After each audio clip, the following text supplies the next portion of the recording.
have no aspiration for that whatsoever. Okay, guys, let's dig into it. For the second year in a row, we've had record flood levels in New Brunswick. When a once-in-a-lifetime event happens once, it's an anomaly. When it happens twice, it's a pattern, right? So, Graham, maybe we can get you to speak about where we are right now in terms of how high the floodwaters are, and then Don, maybe we'll move into you talking about what's being done about it, the community rally, the municipal response. Sure. And we'll go from there. Yeah, well, you're absolutely right. This is the second time in actually 12 months, because we're a few weeks ahead of last year, that we've seen flood levels rise within the St. John River, Woolastook, to what are considered historic highs. And, whether it's a few centimeters above and below at the end of today or tomorrow when we find out, and the waters rise again over the weekend according to the provincial forecast in Fredericton, we're seeing a severe and, I think, unsurprising for many of us who work within watershed and watershed management, but surprising a little bit in that it came so soon again. I think we thought in many ways this was not a matter of if, but when, but that we might have more time to learn our lessons and to implement changes from last year. And here we are again. Yeah, absolutely. I think so, Graham. There's a couple of components to this. Historic 1973 and then to 2008. And 2008 we thought was bad. And then 2018 and 2018 I think really caught everybody. We thankfully here in the city of St. John, we have highly skilled and highly trained professionals to move into our emergency response teams, to our command center. It's like you see in the movies as we speak. There's a bunch of folks who haven't had the number of showers they normally have, and they've been in a room 24/7 with shifts, and they have day jobs, but then they don their vests and their operations, communications, all of the various roles. So first of all, I want to shout out to them and say thank you for the role that they play in public safety. That is the number one role. Incredible work. Absolutely, and really understated, because there's they have to plan for 50 things that may happen, and only one might happen, but they plan for all 50. But I think back, I just want to pick up on it's just where we are really quickly. It's Friday morning.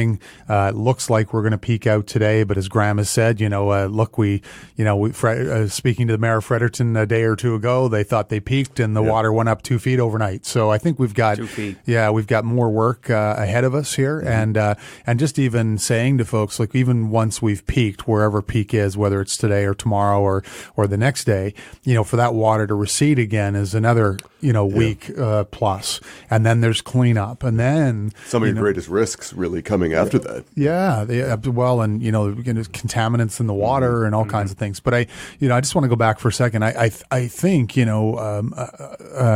we did.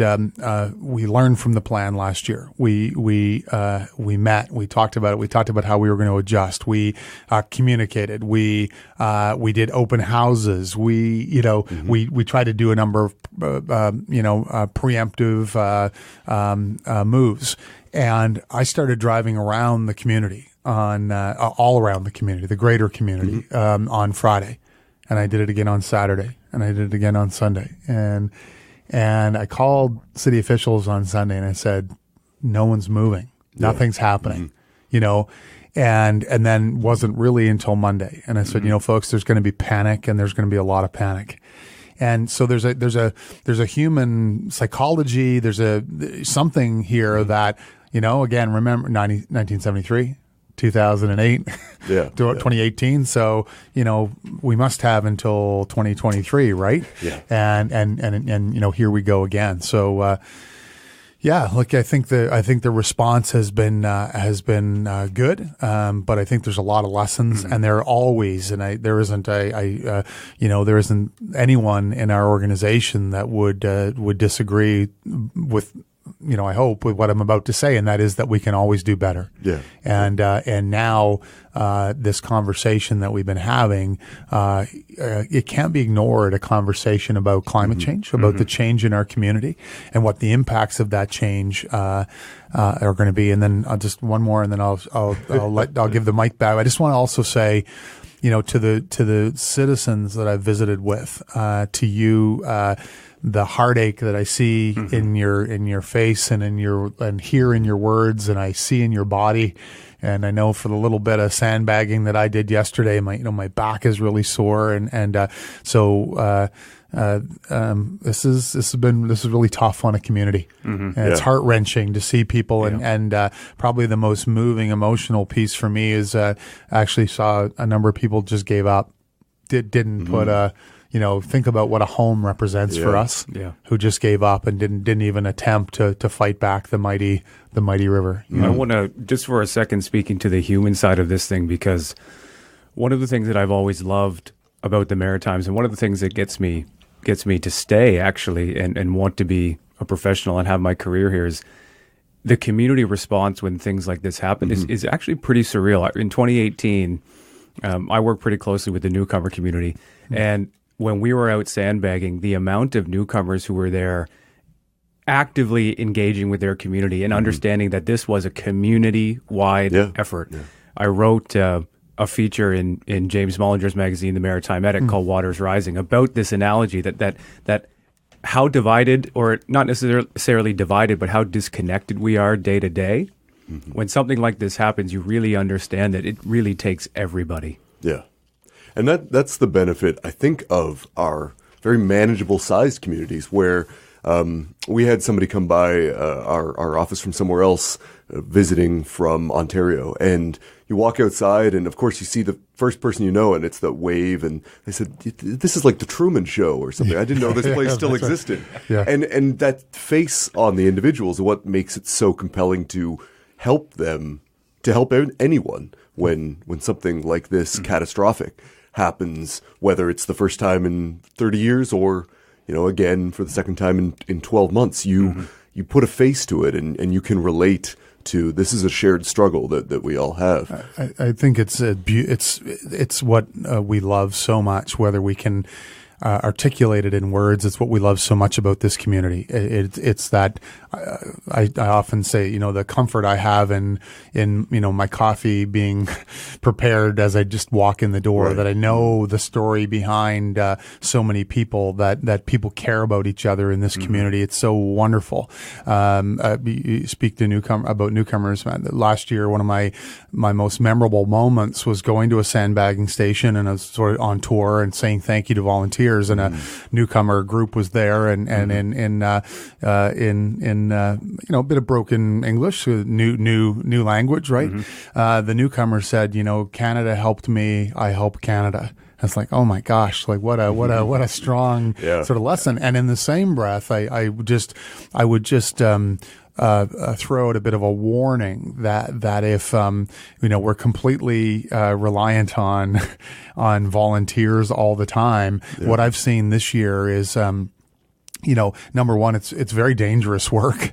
We chose to go in another direction in terms of some of that operational type of work, but some of the homeowners have said to me, Don, I couldn't get anybody.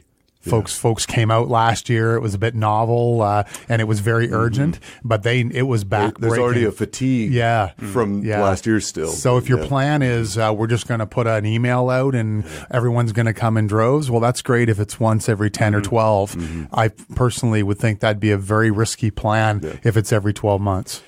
So I want to talk a little bit about where you see, and we're fortunate to have the mayor of St. John here, the idea that we as a community, as Greater St. John even, are obviously empowered in a lot of great ways around emergency measures, being supported by the province and all these other entities. But the idea that this watershed, which is affecting us right now, is very much outside of our boundaries, well away. People don't really even know where this water is coming from. If you asked someone, they just say downriver or from the north. And there's not this clear understanding of just how complex the second largest watershed on the eastern seaboard of North America is when it meets the highest tides in the world. So, Graham, maybe break that down for a minute. Maybe break that down. Where is the water coming from? What's the... Well, that's a great question. What's really interesting about the St. John River Wolastoq watershed is that it is transboundary. And in many ways, it's four nations. If you count Maine, the province of Quebec, which considers itself a nation in many regards, and is in many regards, New Brunswick, and of course our First Nations as well. And that means that there are a great many jurisdictions, a great many, not just landowners, but institutions which are charged with the care of this watershed. And so when we get these snows up north, and as our climate change models, at least in New Brunswick, show, there'll be increased precipitation in coming years on to 2050 and onward.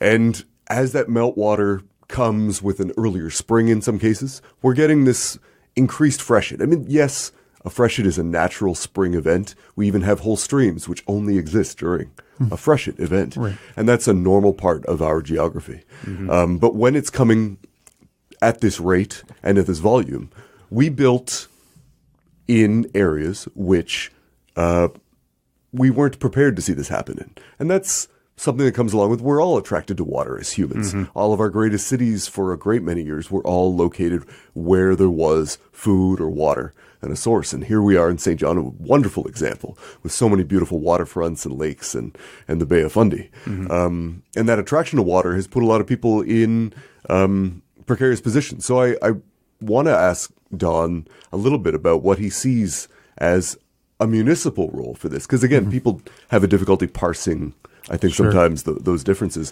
where we as citizens of St. John and where the office of the mayor and the council and the staff of St. John can help those same people we're talking about, the heartbreak that they're experiencing, to find resiliency, to find a life that doesn't involve sandbagging and calling you to see about volunteers every spring. Yeah, so a couple of things. I for me, it starts with, not dismissing it as a spring flood, and that probably next year it'll be great. Everything will be wonderful. I think, we have to recognize that, there's enough indicators, across the, the globe and in Canada and right here in New Brunswick, and then bring it right home to our beautiful city. There's lots of indicators, that we're in changing times.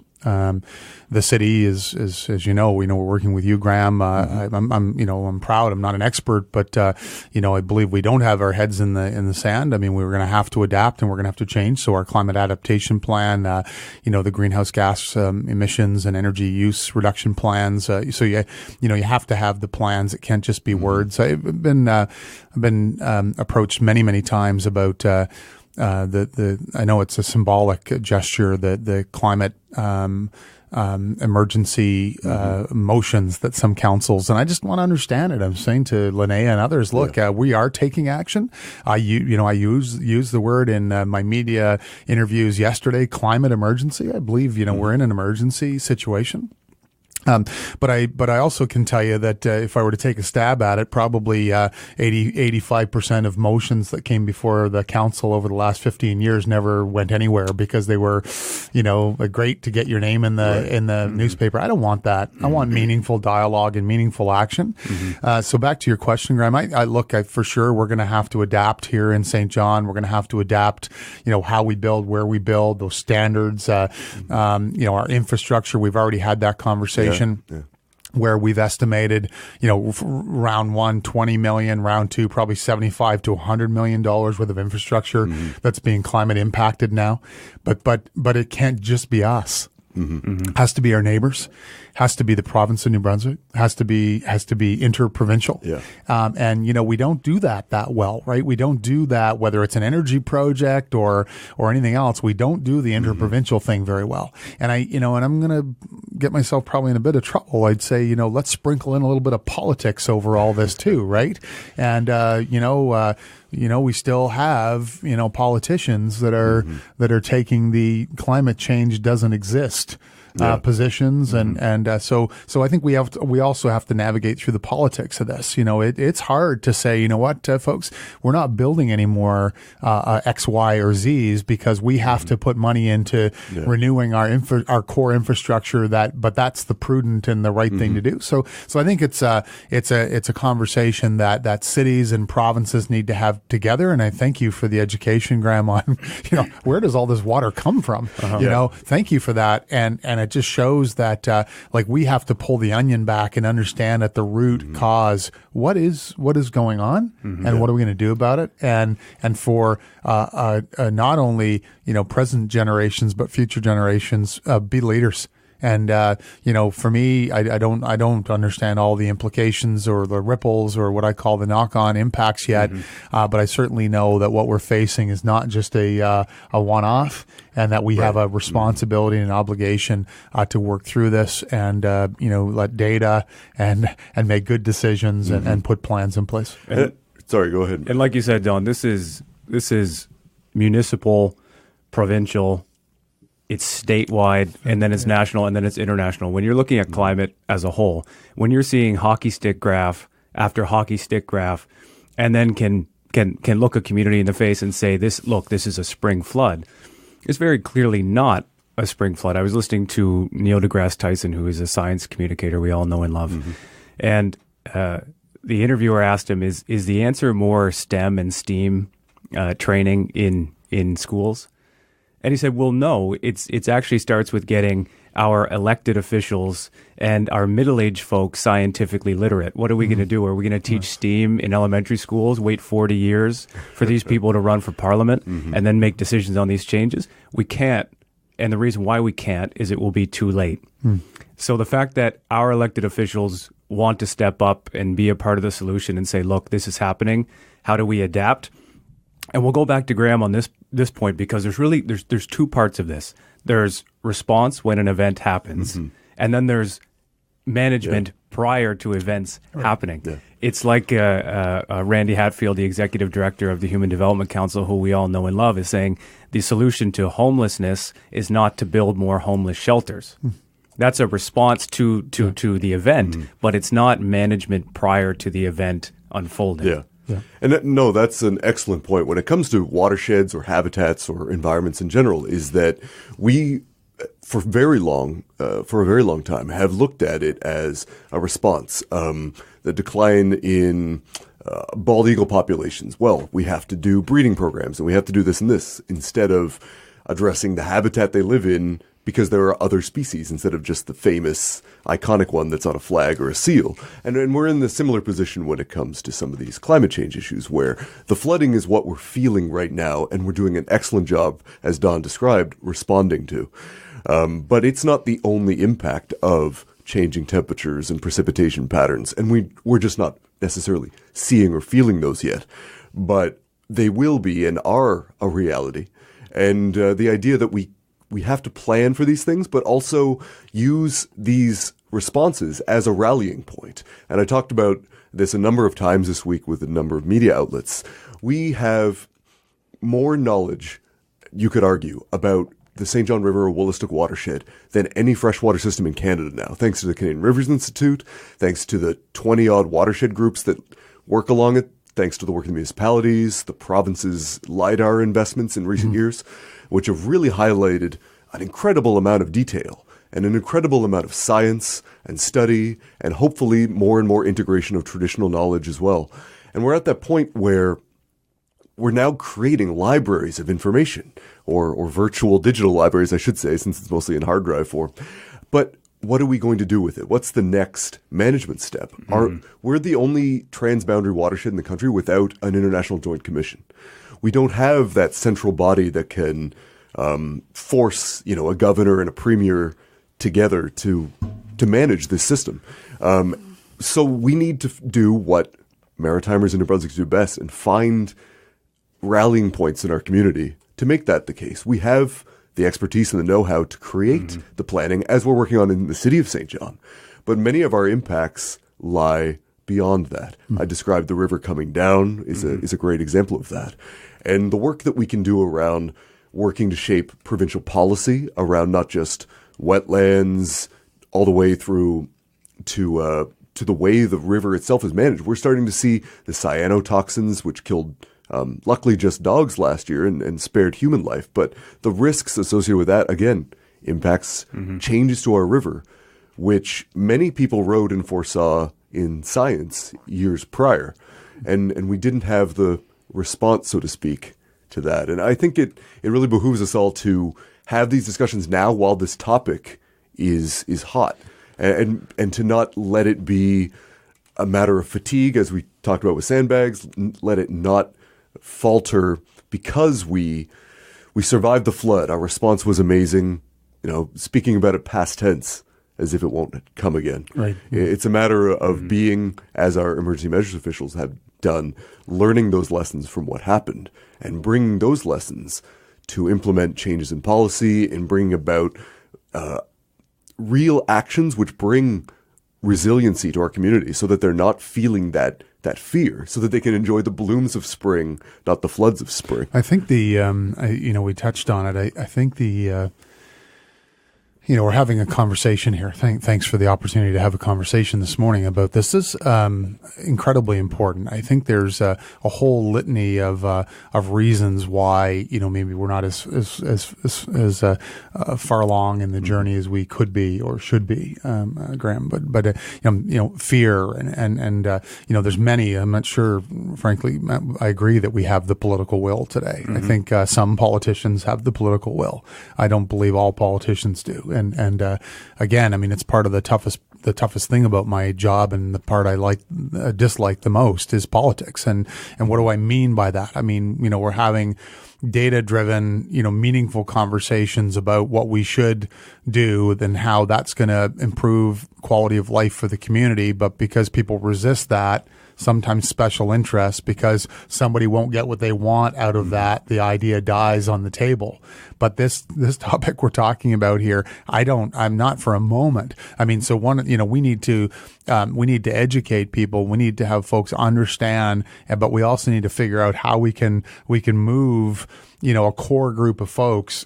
We need to build an army, a climate change army, an adaptation army, and champions who are prepared to stand up. And I know that exists, but I just think, for a lot of people, they're going to get through this horrific event and they're going to settle right back into, well, I bet you it won't last it won't happen again for 20 years. And so I think that piece of this is an incredibly important part of what success looks like. It's getting people engaged, and there's so many other topics. We need to attract 120,000 new people to our province over the next 20 years, and 67% of New Brunswickers feel like we've got just enough immigrants. We don't need any more. Right. So there's this huge disconnect. Sure. So somehow we have to connect that back to people in a way that resonates for them. Yeah, and this disconnect, like you said, Don, and 67% thinking we're at the levels of immigration we need to be at, and a similar number thinking we're as diverse or more as the rest of the country. Right. And so clearly we haven't used our passports enough, and we haven't seen what's out there because our communities are changing. One of the things that you hit on, and Graham is very good at hitting on, is we need to tell the story of these changes really well. Unfortunately, it is the political realm that often falls victim to not being well understood. You must be pulling your hair out when you're making a change that you truly believe in, and you're hearing that people just aren't getting why the change is being made. And that's on us. It's also on them. We can't take personal responsibility off the table, but it's also on us to explain this well. The whole point of doing Matt George Unsettled and navigating changes that are coming for us quickly is that when you look at something like climate science, it's not tangible. People don't understand where they fit until a flood comes knocking at the door, and all of a sudden we have 75 to 100 million in infrastructure affected. They don't know where they fit. And so now we're seeing that, wow, climate change is coming, and here I am with 3 feet of water in the kitchen, and now I know where I fit. But we can't wait for crises to understand where we fit in this thing. Yeah. And it's difficult, and I deal with this all the time, working in all environmental science, but climate change is the one where this is the most challenging because it's always talked about in the news as a global challenge. We have so much to do and it's overwhelming to people. And I don't know how many times I've heard that over the years that, what's my role? I'm one person. We're just New Brunswick. What we do isn't going to make a difference of that within that. And that communication gap has really made our challenge even greater because we don't have, as Matt's alluding to, a way to humanize the problem. It's not down to what's going to happen to them until it does. And we see climate migration already taking place in some areas, and those people would definitely understand. We see loss of water sources in the north of Canada where temperatures are rising faster than almost anywhere else, certainly within our country or within our continent. So the idea that it's elsewhere is part of the issue. And I can not describe to you how big a sea change there was in New Brunswick and in St. John after the flood of 2018 with the response from the community, from policymakers, from politicians, because there was something tangible to speak to. It went from being this, well, we can plan for that eventually, and you're right, by 2050 we'll have something sorted out, to we saw what's taking place. You're getting calls from the Toronto Star, 3, 4, 5 national insurance companies calling my organization, ACAP St. John, and saying, how can we invest in planning and mapping in your community? Because they see and witnessed the impact it had on. I was going at the map that we have for our adaptation plan yesterday in the office, and we calculated how many residential properties somewhere on the property have floodwater at the current levels on them. And it was, based on the current assessment, $220+ million of private property, not including this, the public infrastructure Don was speaking to. And of those building footprints directly affected, it was nearly 70 million. And that's just in a community of 68,000 people. And that's a direct, significant impact on So think of the scale of what we're talking about here. Think of the scale just in our nation, right? But two comments I want to make. One is, my view is never waste a good crisis. And I don't mean that but look, if what it takes to get people engaged in a conversation is to them, them having a sore back from all the sandbags they put out. I think, again, it comes, one of the challenges so that's one point. The second point is one of the challenges we have is that, we're going to continue to struggle when there's folks of what I'd call opposing forces they can be local, they can be provincial, they can be national, that have millions of dollars to spend, against the change. Sure. I see that in whether it's this conversation today or, why not? Why haven't we done this? Why hasn't the city done this? Why, even some of the debate last night at the debate, it's like, oh my gosh, come on, folks. Like it isn't simple because there's always another side. And sometimes that other side has a lot of resources and it has the hot buttons. So, I think, again, this conversation that we have and we continue to have at all levels, and then it's going to come down to leadership. It's we have to have champions, and we've got them. We are a city full of champions, and we have to support the champions, and we have to navigate, and we have to recognize that people are afraid. It's money. It's for individuals, it's their home. I mean, it represents their, in most cases, sole source of what they believed was a bit of equity, policy and decision makers. They need to be educated. They need to understand there's always trade-offs. If we get really good about climate change, we're going to kill the economy. That's, I'm not saying that's what I believe but that's an argument. Yeah. Look at, again, if we hold AIM accountable to not polluting the environment, not doing noise pollution, and ensuring that we can move forward in a balanced way, everyone's going to lose their job. I mean, here's a live example. We're trying to get Market Slip dredged again so that we can get the docks back in so we can enjoy this beautiful river and ocean that we have. And it's been silted in. And there's environmental contaminants in that silt. So, where did that come from? And so I guess a couple things. Those are the things. We have to figure out. Change is incredibly difficult for people, and if it's difficult for people, then often what I've seen in 3 short years as a political elected figure is it is hard to get political leaders to make those decisions if the masses believe X. Yeah, it's hard to get folks to stand up, and we see that being demonstrated across the country and across the nation. Whether it's a carbon tax debate or whatever. I'm a big believer that if you don't like Plan A, I like to hear what your plan is, because rhetoric and criticizing and that's not a plan. Yeah. So yeah, I think it's really. I love your line about not wasting a good crisis, in the sense that historically, a lot of jurisdictions, and I think ourselves included, responded well to reinventing themselves. Look at the architecture of the neighborhood we are around, which was built in response to a great fire in the 19th century, and we rebuilt in a more resilient, more fireproof way, using brick and other materials. And that's learning from a past event and responding as a community and rebuilding. And I think that's a message that I always try to bring to New Brunswick, is we live in a very unique corner of Canada or North America where growth rates are a little slower, where we have a higher rural proportion of population, where there's a lot of differences.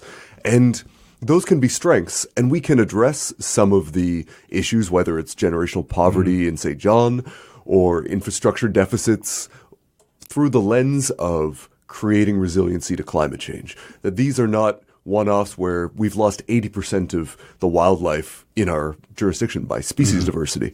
We've had these homes inundated 2 years in a row by a flood event. There are rallying points from a lot of different sectors that can come together. So it's about creating a resilient community. I use the example a lot in St. John around creating an environment that's healthy for people creates more opportunities for success. And that's something that we've learned scientifically a great deal lately. I had the good fortune of spending some time with a man who was the former head of housing and urban development in the first Obama administration a few years ago. He was describing that one day the Department of Justice came knocking on his door, and he said, oh no, what's going on? What are they doing? And they came to him and said, we heard what you'd been saying about these housing projects, these low-income, low-test score, high-crime neighborhoods for a long time, and about building sustainable communities. So we decided to do our own study about it. And they looked at crime, because it was the Department of Justice, in neighborhoods with a lot of green space or trees on the streets or access to the natural environment. And all things being equal, the same ethnic background, the same religious background, the same demographics according to census data, or same income level, the crime rates were 30 to 40% lower simply because that access to green space changed the brain chemistry of the people living within it. And those are the kind of adaptations that, if we look at options around resilient natural systems, and that's not the only change to adapt to climate change, but there are ways we can check off a few of these boxes and work with and across sectors and across jurisdictions, perhaps to create a new model for success here in New Brunswick. And that's the kind of thing that we can export, that we can be proud of. And it's about creating opportunities out of these crises, to go back to and I keep coming back to how we can really do a lot of good in communicating these big changes by telling local stories. Again, people don't understand climate change, but they do understand if their neighbor in Rossay, who's banking on selling their home as part of their retirement, suddenly has 3 feet of water in the kitchen, and it's just not going to be possible anymore. The European Union started talking about these changes in 2006. The chair of the European Union in 2007, in a speech, said, "We can't imagine the future as something that comes without us." In the Maritimes, I think we have, for all of the great things we do have, I think we have a problem with thinking that the future comes with or without us. That we're over here, we're not economically important, we're watching what the rest of the world is doing in New York and London, but we're not participating. So like you say, Graham, we're not participating in climate change globally, but all of a sudden there's 75 to 100 million in new infrastructure developments. Yes, we definitely are. So we need to get a grip on, we need to understand that we have a place in this dialogue, right? We have a place in this change. I think again, there's a number of factors. Regardless of the topic, we could do 5 more podcasts today, and they're each of the topics, the major topics for the city, region, province they're complex. And I think we have to break down very complex topics and into bite-sized pieces. Absolutely. But the fundamental that I want to get on the table here is, and we've not been great at it, frankly. We do a lot of things well. We're an amazing community of generous, kind people. But whether it be our financial future, we've not managed it well with a long-term plan. Our growth future, we've not managed it well with a long-term plan. Poverty, which we spoke a lot about last night. My personal view is, in some cases it's turned into a business for people, and we need to have long-term plans and outcomes and work that plan. And then it takes discipline. Because I think that most sane people would agree that we have a climate change is upon us, and we have an obligation to be stewards and to but it is going to be hard. Like, that's my view today. I think it's going to be hard. Doesn't mean we don't have it. Like everything, when I decided to run and I was asking my family if they would be okay. Yeah. Probably the most wise advice I got was from my daughter Megan. And she said, "Dad, what are you worried about?" And I said, "I think it's going to be really hard." And she paused for a minute and she said, "Dad, but isn't anything that's worthwhile to do really hard?" And it's like, holy boy, it was a real moment, for me. And when you're 21 Must or have 20, done some good parenting to get. Yeah, well, look, I'd like to claim that, but probably it was my wife, But when your 22-year-old says, "Man, like good stuff is hard, right?" So this, I think, it's going to be really hard. It's going to be hard to a year from now make that disciplined decision. We're not building the rank. We're going to go over here instead. We're not doing this. We're not going to just say, "No, homeowner, you're on your own." Yeah. We're not going to give a corporation another $20 million to do X. We're going to invest $20 million in climate change. We're going to ask people to pay, or to do things differently. So we need reform for the city on, taxes, arbitration, revenue generation, regionalization. Well, we need reform on climate change too. And how are we going to figure out? So the leadership component of this is something, frankly, I'm really worried about, because it is really hard. And change is, if I had a buck for every sleepless night, change is difficult. Yeah. So I don't have the answer today, but as a community, we have to figure out how we're going to educate and motivate the stakeholders to make the change. And in some cases, perhaps we may not see all of the benefit for decades. In fact, we may never see it. But we go to, we know that our grandchildren will see it, and so on and so forth. Graham, maybe you can take us home here. You wrote a piece yesterday called "Rising to the Occasion," and it's approaching 1,000 reads. And it's the perfect title, and I'm looking at it right now. And for listeners, it's a white title set on a backdrop of a photo of significant flooding, and it really is the perfect title with the perfect photo. Why don't you take us home here? What does rising to the occasion on this thing mean? Well, just as Don was saying, rising to the occasion is really all about learning the lessons that are right in front of us, and bringing those home and making it a community and a provincial and an international response to challenges affecting real people. And that's really what it's about. The idea that, as I described, we know so much about these watersheds now, and we're learning more every day. After I finish up here, I'm going to Fredericton for a meeting quite literally about watershed management and about a model with Canadian Rivers Institute and WWF Canada and UNB and the federal government on this topic that we started 2 years ago. And the idea that we're building information, we're creating potential solutions and removals of barriers. Because change is all about barriers. If you, for example, somebody asks you to bike to work, you're going to think about all the things that means. Where am I going to park it when I get there? Am I going to be sweaty? Do I have a place to you think about, as soon as there's but if I do this, then you might not do it. And we need to create pathways for change to allow people to rise to the occasion and to support these people. This isn't about telling people that they've been wrong about where they've been living or that they're desiring the wrong thing in life.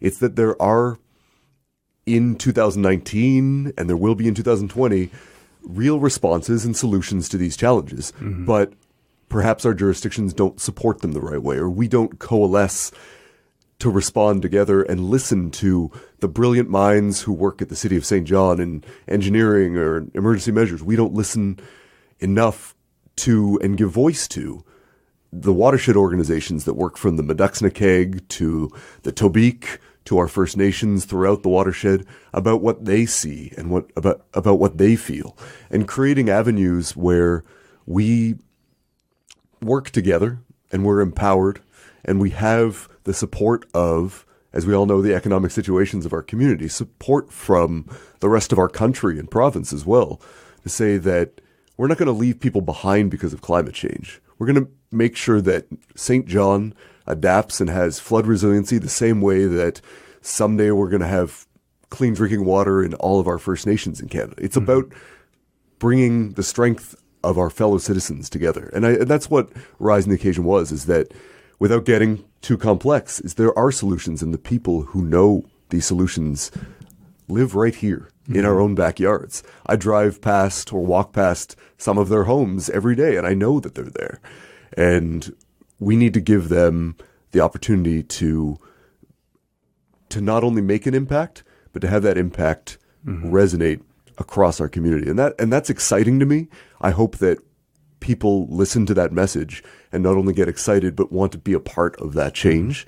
And whether it's led by Don here, by you, Matt, by me, whoever, it's about a cooperative action that can mean that whether you live in Milford or whether you live in Rosse or anywhere in between, you feel like the spring flood or the freshet or the change in sea level is something to feel like you have a resilience to, and that your neighbors are going to be there, but that your government is going to be there to support you, and that there are organizations all around you that support that as well. And I think that's exciting, but we need to talk about this now, and I think we're doing a fantastic job of driving that narrative. Yeah, and we want to leave the studio with some action. So let's hear from you, Don, too, about what actions our community can take and where we are right now and the support that we need. Yeah, so obviously we're still in I would call it the middle of the event. I'll leave here and go up to our emergency center. Our folks are tired, so just we'll drop in for 5 minutes and just thank them for everything they're doing. Good. I'll spend the rest of my day, out, frankly, quite operational. Just jeans on, golden retriever in the back, to do some puppy love out in the scene. I've got cooler of water, and just to try and mentally prop up folks. And there'll be cleanup. We'll need a lot of volunteers to help us clean up and help people. And then we have to we have to have and continue this. The good news is there will be more people on the side of this conversation next week than there were last week. And, we need stewards. And I just want to, before I forget, I want to, say how grateful I am to have leaders in our community like you, Graham, and you, Matt, to continue to do what you do, to do your day jobs, but also to just be caring and compassionate thought leaders and champions of change. And we need that. Somebody has to go first to help others find the courage to get and step into this conversation. So thank you for what you're doing. There will be conversation. There will be actions.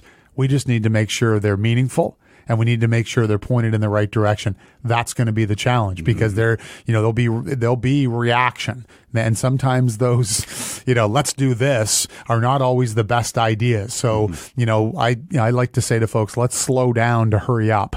Let's get the right plan in place. Let's make sure we've got the right data. Let's make sure we have a long term in mind, and let's bring all the stakeholders to the table and try to move this forward. So that's what I see in the future here. What does near term mean? We're going to continue to do work through the next year. This will be a conversation that will be happening. But the flip side of it, guys, just to be straight up, 30 days from now, the majority of people will not be talking about this issue.